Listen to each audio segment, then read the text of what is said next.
오늘도 이곳에 함께 모여 하나님께 예배드리고 계신 여러분 모두에게 우리 주님의 은혜와 평화가 넘치시기를 바랍니다.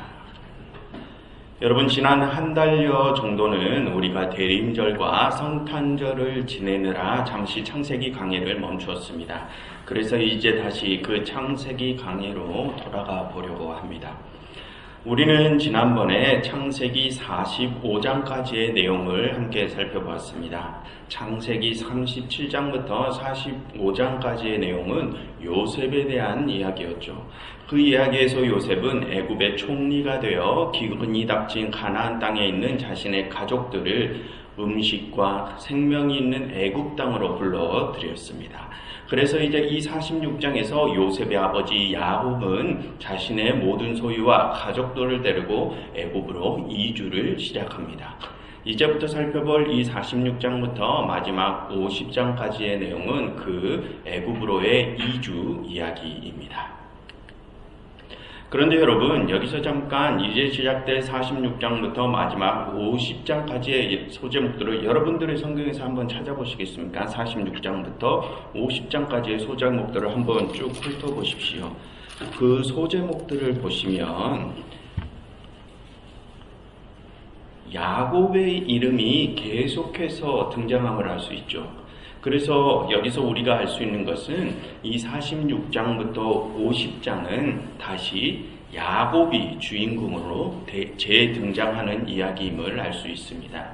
이제 우리는 그 야곱이 다시 주인공으로 재등장하는 이야기를 살펴볼 것입니다. 그런데 여러분, 이제부터 다시 시작되는 이 야곱 이야기에 들어가기에 앞서 우리는 다음과 같은 몇 가지 사항들을 기억하고 넘어가야 합니다. 먼저는 이제 다시 시작되는 이 야곱 이야기는 아주 큰 샌드위치 구조의 틀 속에 있다는 것입니다. 여러분, 우리가 이 창세기를 큰 틀에서 바라보면 1장부터 11장까지는 원역사, 그리고 12장부터 25장까지는 아브라함 이야기, 26장은 이삭의 이야기, 27장부터 36장은 야곱의 이야기, 그리고 37장부터 45장은 지난번에 살펴본 요셉 이야기, 그리고 다시 46장부터 50장까지는 다시 야곱이 재등장하는 이야기, 이렇게 구성이 되어 있습니다. 그처럼 이 창세기에서 야곱 이야기는 27장부터 36장에 한 번 나오고 이제 46장 이하에서 다시 한 번 더 나옵니다. 그리고 그 중간에 요셉 이야기가 끼어있는 샌드위치 구조를 하고 있죠. 그래서 우리는 이제 다시 시작될 이 야곱 이야기가 앞에 소개된 요셉 이야기와 함께 큰 샌드위치 구조의 틀 속에 있다는 것을 기억하면서 이 이야기를 살펴야 합니다. 그리고 우리가 이 야곱 이야기를 살펴보면서 두 번째로 기억해야 할 것은 이 야곱 이야기는 지난 45장의 요셉 이야기와는 다른 새로운 이야기임을 우리는 기억해야 합니다. 그래서 그 세부적인 주제들이나 또는 이야기의 흐름이 앞에 요셉 이야기와는 조금씩 다른 부분들이 있음을 기억해야 합니다. 그리고 또한 세 번째로 이 야곱 이야기는 창세기 다음에 나오는 출애굽기를 예비하는 이야기임을 우리가 또 기억하고 있어야 합니다. 여러분, 창세기 뒤에는 출애굽기가 나오지 않습니까? 그 출애굽기는 사실 창세기의 속편격으로 기록된 이야기입니다. 그래서 우리는 이 창세기와 출애굽기가 서로 연결된 이야기라고 생각하면 편합니다. 그러니 이제 시작된 46장부터 50장까지의 이야기는 다음 출애굽기를 예비하는 이야기임을 기억하시기를 바랍니다. 그러한 사항들을 기억하시며 이제 본문으로 들어가 보도록 하겠습니다. 여러분, 이제 다시 시작될 야곱 이야기는 또다시 46장과 47장 그리고 48장부터 50장 이렇게 크게 두 부분으로 나누어집니다. 그래서 우리는 먼저 앞 이야기인 46장, 7장을 살펴보게 되실 텐데요. 그런데 그 앞부분에서 말하고자 하는 주제가 굉장히 여러 가지입니다. 그래서 우리는 이 46, 7장을 살펴볼 때 같은 주제들을 가진 부분들을 따로 묶어서 그 주제별로 이야기를 살펴보려고 합니다. 이야기의 흐름을 따르기보다는 같은 주제를 따라서 살펴보는 것이 우리가 본문의 내용을 이해하는 데 조금 편할 것 같아서 그러는 것이니 조금은 번거로우시더라도 이해를 부탁드리겠습니다.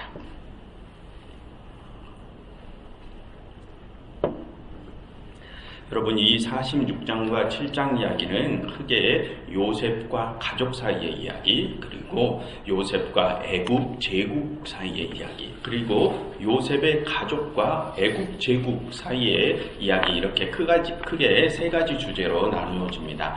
그 중에서 우리는 먼저 요셉과 가족 사이에 일어난 이야기를 살펴보려고 하는데요. 그 이야기는 46장 1절부터 7절, 47장 7절부터 12절, 그리고 47장 27절부터 32절에 기록된 내용들입니다. 그래서 46장 1절부터 7절이 서론, 그 다음이 본론, 그 다음이 결론이라고 생각하시면 됩니다. 그 중에서도 오늘은 서론부인 46장 1절부터 7절의 내용을 살펴보려고 합니다. 그 내용은 브엘세바에서 하나님이 야곱의 꿈에 나타나신 이야기입니다. 애굽의 총리 요셉의 부름을 받은 야곱은 이제 자신의 모든 소유와 가족들을 데리고 애굽으로 향합니다. 가는 도중에 브엘세바에 이르러 하나님께 제사를 드리죠. 그러니 하나님께서 야곱의 꿈에 나타나셔서 야곱에게 이렇게 말씀하십니다. 야곱아, 너는 애굽으로 가기를 두려워하지 말라. 내가 너로 거기서 큰 민족을 이루게 하리라. 내가 거기서 너와 함께하겠고 반드시 너를 인도하여 다시 돌아오겠다 라고 말씀하시죠. 그래서 이내 꿈에서 깨어난 야곱은 자신의 모든 소유와 가족들을 데리고 애굽으로 들어간다는 내용이 오늘의 본문의 내용입니다. 그럼 이제 그러한 내용이 또 어떠한 메시지를 가지고 있는지를 한번 자세히 들여다보도록 하겠습니다. 먼저 여러분들의 성경에서 1절을 한번 보시면 야곱이 가나안에서 애굽으로 이동 중에 브엘세바에 이르러 그곳에서 하나님께 희생제사를 드렸다고 합니다. 여러분, 이 브엘세바는 하나님께서 야곱의 조상들에게 나타나셨던 장소죠. 아브라함의 후첩 하갈이 여주인 사라에게 쫓겨나 광야에서 하나님을 만났던 곳이 이 브엘세바였고, 또 아브라함이 아비멜렉과 언약을 세운 뒤 그곳에서 제단을 쌓고 하나님을 만난 곳이 이 브엘세바였습니다. 그처럼 이 브엘세바는 하나님께서 당신의 백성들에게 당신의 얼굴을 드러내시는 상징적인 곳입니다. 그런데 그곳에서 야곱이 제사를 드렸다고 합니다. 무슨 뜻일까요? 야곱이 하나님 뵙기를 청하였다는 것이죠. 그러니 다음 2절에서 하나님이 그 밤에 야곱의 꿈에 현몽하셨다고 하죠. 야곱이 하나님을 뵙게 되었다는 것입니다. 그리고 3절과 4절에서 하나님은 야곱에게 애굽으로 내려가라는 명령을 내리십니다. 그러니 다음 5절부터 7절에서 야곱은 하나님의 그 명령대로 애굽으로 향하게 되었다고 하죠. 여러분, 여기서 우리가 한 가지 기억하고 넘어가야 할 것이 있습니다. 그것은 우리가 하나님께 드리는 이 예배란 이처럼 사람이 하나님 앞에 엎드려 그분의 명령을 받는 시간이라는 것입니다. 여러분, 우리는 종종 이 예배의 개념을 우리가 은혜를 받는 시간이라고 생각하는 경우가 있습니다. 그러나 여러분, 본디 예배란 우리가 세상의 주권자이신 하나님 앞에 엎드려 그분을 우리의 주인으로 인정하고 그 주님의 종으로서 그분의 명령을 우리가 받는 시간입니다. 여러분, 광야로 쫓겨난 하갈이 브엘세바에서 하나님을 만나 무엇을 했습니까? 하나님께서는 그곳에서 하갈을 만나 그녀에게 내가 너와 함께 할 테니 다시 내 주인 아브라함과 사라에게로 돌아가라고 명령하셨죠. 그러니 하갈은 그 명을 따라서 다시 주인에게로 돌아갔습니다. 또한 아브라함도 아비멜렉과 언약 이후에 브엘세바에서 제단을 쌓았다고 했습니다. 그러니 그 뒤에 또 어떠한 일이 일어났습니까? 바로 뒤에 하나님께서 아브라함에게 나타나셔서 너의 아들을 바치라고 명령하셨습니다. 그러니 아브라함도 역시 그 명령을 따랐죠. 그처럼 여러분, 우리가 하나님을 만나는 이 예배 시간은 우리가 하나님의 명령을 받는 시간입니다. 우리가 은혜와 복을 받기 위함이 이 예배의 목적이 되는 것이 아니라는 말씀입니다. 여러분, 하나님께서는 우리에게 이 예배와 상관없이 항상 그 언제나 은혜와 복을 우리에게 내려주고 계십니다. 우리가 예배를 열심히 드리면 우리에게 더 많은 은혜와 복을 주시는 것이 아니라 우리가 하나님께 예배를 드리건 안 드리건 하나님께서는 항상 우리와 함께 하시며 우리에게 은혜와 복을 주시고 계십니다. 그러니 우리는 이 예배를 우리가 복받기 위한 수단 정도로 여기면 안 된다는 것과 그 예배의 참 목적이 무엇인지를 우리는 반드시 기억해야 할 것입니다.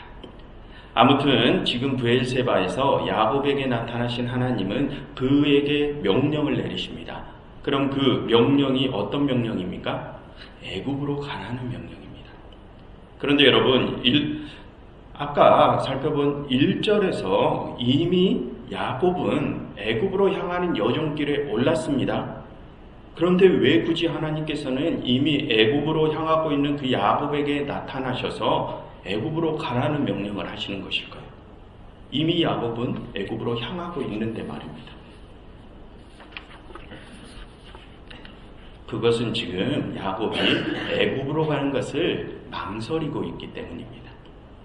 여러분, 지난 45장 말미에서 야곱은 아들 요셉이 살아있는 것을 알고 주저없이 내가 요셉을 만나러 가겠다고 나섰습니다. 그런데 그것은 사실 죽은 줄 알았던 아들이 살아있음을 알게 된 아버지가 그 다시 살아난 아들을 만나고 싶은 마음에 그에게 달려가려고 했던 것입니다. 하지만 오늘 야곱은 조금 다른 조건을 가지고 애굽으로 향하고 있죠.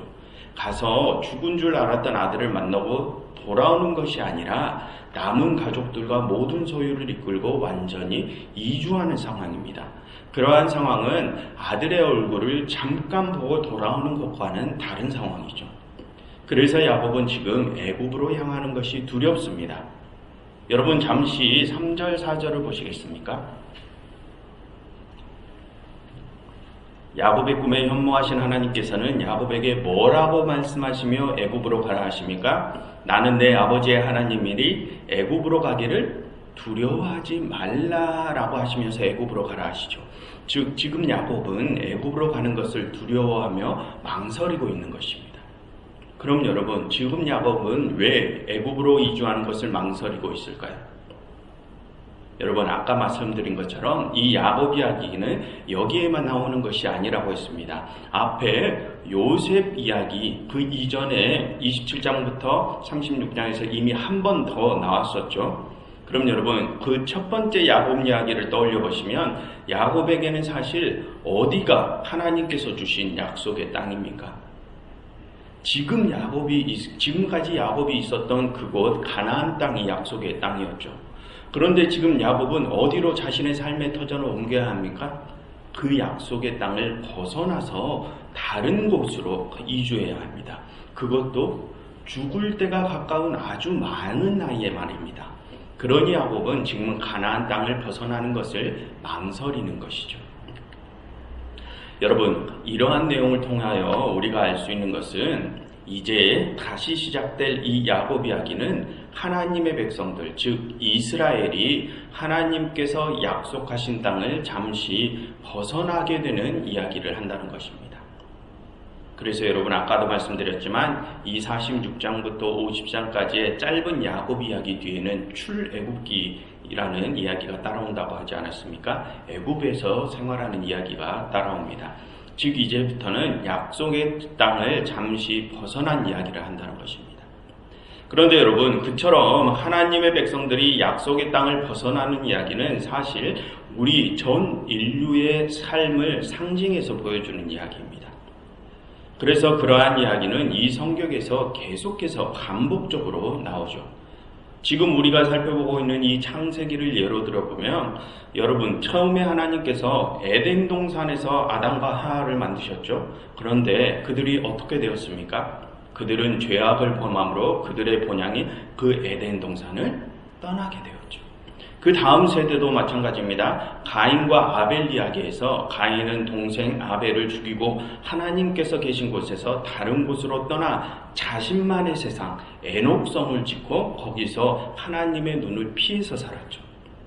또 이 야곱도 마찬가지입니다. 이전 첫 번째 야곱 이야기에서 그는 형 에서의 보복을 피해 자신의 고향 땅 가나안에서 하란으로 떠났죠. 그리고 이 두 번째 야곱 이야기에서도 역시 그는 또다시 약속의 땅 가나안을 떠나서 이주하게 되는 이야기를 합니다. 여러분 어디 이 창세기뿐입니까?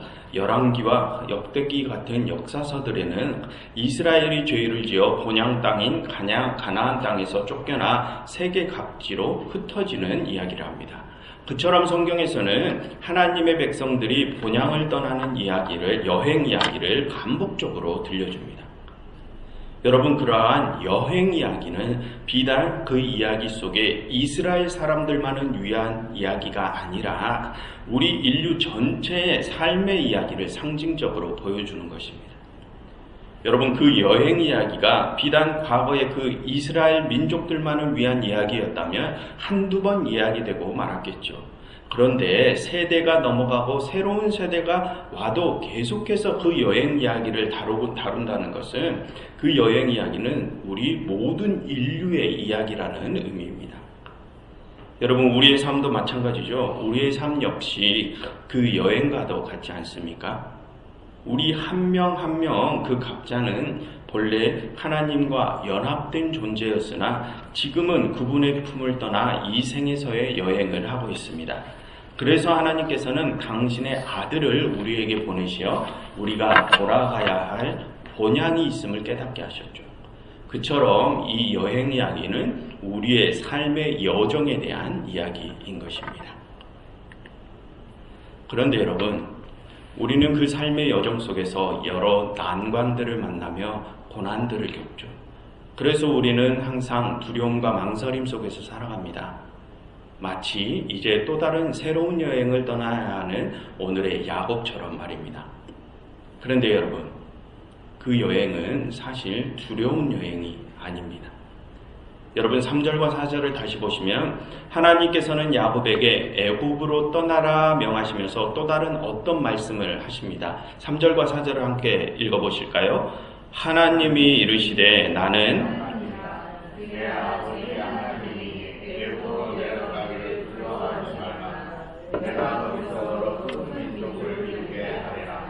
내가 너와 함께 애굽으로 내려가고 반드시 너를 인도하여 다시 올라올 것이며 요셉이 그의 손으로 내 눈을 감기리라 하셨더라. 여러분, 하나님께서는 야곱을 애굽으로 떠나가게 하시면서 무엇을 주십니까? 약속을 주십니다. 그런데 그 약속의 내용이 무엇입니까? 그 약속의 내용을 보시면 하나님께서는 야곱에게 3가지 약속을 주십니다.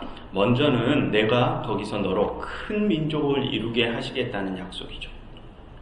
여러분, 이 큰 민족에 대한 약속은 이전에 하나님께서 야곱의 아버지와 할아버지인 이삭과 아브라함에게 하신 약속과 똑같은 약속입니다. 이전에 12장에서 하나님께서는 아브라함에게 하란에서 가나안으로 떠나라 명하시면서 내가 너로 큰 민족을 이루겠다 약속하셨죠. 또한 26장에서 하나님께서는 이삭에게 그와 또 그랄에서 머물라고 명하시면서 똑같은 약속을 주셨습니다. 그런데 지금 그와 똑같은 약속을 야곱에게 주시는 것은 하나님께서는 그 어떤 세대들이건 똑같은 약속을 주신다는 의미입니다. 그러니 그 약속은 지금 우리에게도 똑같이 적용이 되는 것입니다. 그럼 여기서 말하는 큰 민족이라는 것의 의미가 무엇일까요? 그것은 그 여행지에서 복을 주시겠다는 의미입니다. 그래서 이전에 12장에서 하나님께서는 아브라함에게 내가 너에게 복을 주어 너로 큰 민족을 이루겠다라고 하셨죠. 즉 하나님께서는 우리의 이 삶의 여정 동안 우리에게 복을 주시겠다 약속하신 것입니다. 그럼 여러분, 우리가 이 삶의 여정 동안 받게 될 이 복이란 무엇일까요? 여러분, 당시에는 가족 구성원의 수가 많은 것이 그 가족의 경제력과 직결됐습니다. 당시는 지금처럼 산업이 발달한 시대가 아니라 농업, 어업, 목축업 등과 같은 육체 노동으로 생계를 이어가던 시대였기 때문에 가족 구성원의 수가 많은 것이 곧 경제력이었습니다. 그러니 당시에 큰 민족을 주시겠다는 그 약속은 그들의 삶에 필요한 것들을 하나님께서 책임져 주시겠다는 약속이었던 것입니다. 그래서 우리가 이 삶의 여정 동안 받게 될 복이란 하나님께서 우리의 필요를 책임져 주실 것을 의미합니다. 그리고 하나님께서 야곱에게 주신 두 번째 약속은 그와 함께 하시겠다라는 약속이죠. 여러분 4절을 보시면 하나님께서는 야곱에게 내가 너와 함께 애굽으로 가겠다라고 약속하시죠. 여러분 방금 앞에서 하나님께서 야곱에게 주신 그 복과 관련된 첫 번째 약속도 사실 이 두 번째 약속과 연관이 된 약속입니다. 여러분 마태복음 6장에서는 예수님께서 제자들에게 기도의 방법과 기도의 내용에 대하여 가르치시면서 이렇게 말씀하시는 부분이 있습니다. 마태복음 6장에 너희가 무엇을 먹을까, 무엇을 마실까, 무엇을 입을까 하지 말라. 이는 다 이방인들이 구하는 것이라 너희 하늘 아버지께서는 이 모든 것이 너희에게 있어야 할 줄을 아시느니라 라고 말씀하셨습니다. 여러분 예수님의 그 말씀은 곧 하나님께서 우리의 모든 필요를 이미 다 아시고 그 필요를 이미 챙기고 계시다는 의미입니다. 그러니 여러분 하나님께서 우리의 모든 필요를 이미 다 알고 계시다는 것은 다시 말하면 하나님께서 우리의 모든 삶에 이미 함께 하고 계시다는 의미가 됩니다. 그러니 하나님께서는 우리의 모든 필요를 아시는 것이죠. 즉 방금 하나님께서 야곱에게 주신 그 첫 번째 복에 대한 약속은 이 두 번째 약속과 사실 연관된 약속이었던 것입니다.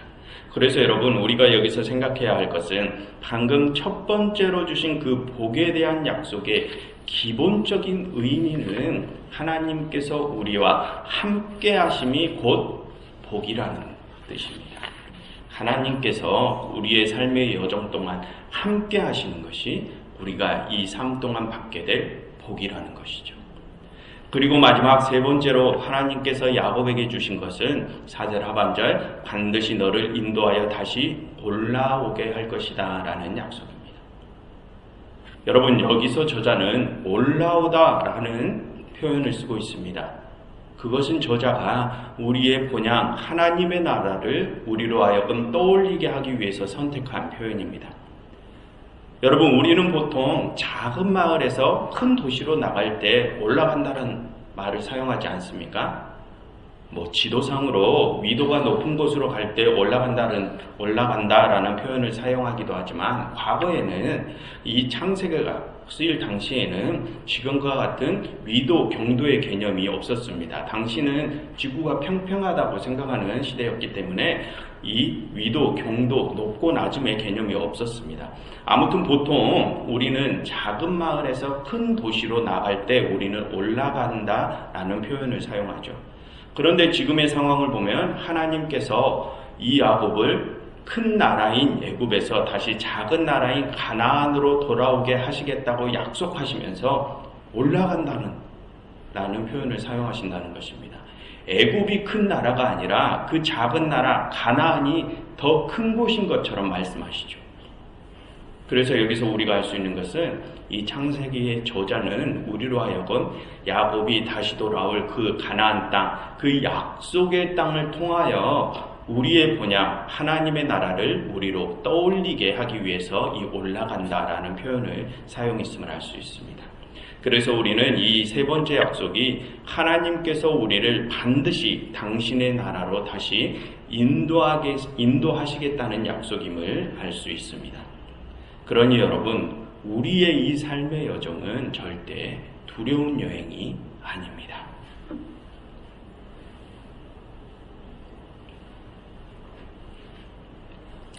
여러분, 오늘 본문에서 하나님께서는 야곱에게 또다시 새로운 여행을 떠나라 명하셨습니다. 그러나 그 여행은 야곱에게 두려움으로 다가왔습니다. 하나님께서 약속하신 땅을 늦은 나이에 떠나야 하는 일은 그에게 결코 쉬운 일이 아니었죠. 그래서 그는 자신에게 주어진 새로운 여행이 망설여졌습니다. 하지만 하나님께서는 그 새로운 여행을 두려워하는 야곱에게 세 가지 약속을 주셨죠. 그 여행지에서 복을 주시겠다, 그 여행에 함께 하시겠다. 그리고 반드시 그 여행이 끝나면 다시 본향으로 돌아오게 하시겠다라는 세 가지 약속을 주셨습니다. 그리고 그 약속을 주시며 두려워하지 말라 하셨죠. 그러니 여러분, 우리 역시 우리의 삶의 여정을 두려워하지 않아도 됩니다. 왜냐하면 하나님께서 지금 우리의 그 삶의 여정에 함께하고 계시기 때문입니다. 그리고 우리를 반드시 당신의 나라로 인도하실 것이기 때문입니다. 여러분, 지금 우리가 하고 있는 이 여정은 그저 그 본향으로 향하는 과정일 뿐입니다. 여러분, 오늘 우리는 지난 한 해를 마무리하고 이제 새로운 한 해를 맞이하게 됩니다. 지난 한 해에 대한 아쉬움도 있을 수 있고 또 새롭게 다가올 새해에 대한 걱정과 두려움도 있을 수 있는 시간입니다. 그러나 여러분, 지난 날들에 대한 아쉬움도 새로 다가올 날들에 대한 걱정과 두려움도 모두 내려놓으십시오. 그 아쉬웠던 순간도 모두 하나님께서 함께 하신 복된 시간들이었고, 이제 다가올 그 걱정과 두려움의 시간도 하나님께서 함께 하실 복된 시간일 것입니다. 그러니 우리는 지난 날을 아쉬워할 것도 앞날을 걱정할 것도 없습니다. 여러분, 그 모든 날들은 하나님께서 우리에게 주실 온전한 평안을 받기 위한 하나의 과정들일 뿐입니다. 그러니 우리가 생각할 것은 오직 하나님이 하나뿐입니다.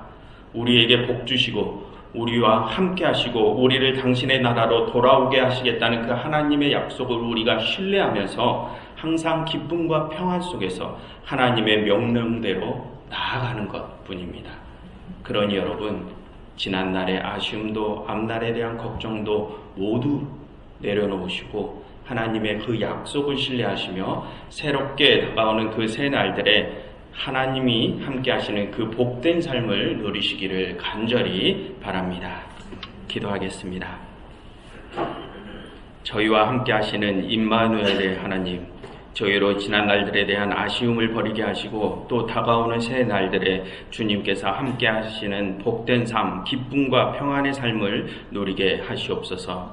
예수 그리스도 이름으로 기도드렸습니다.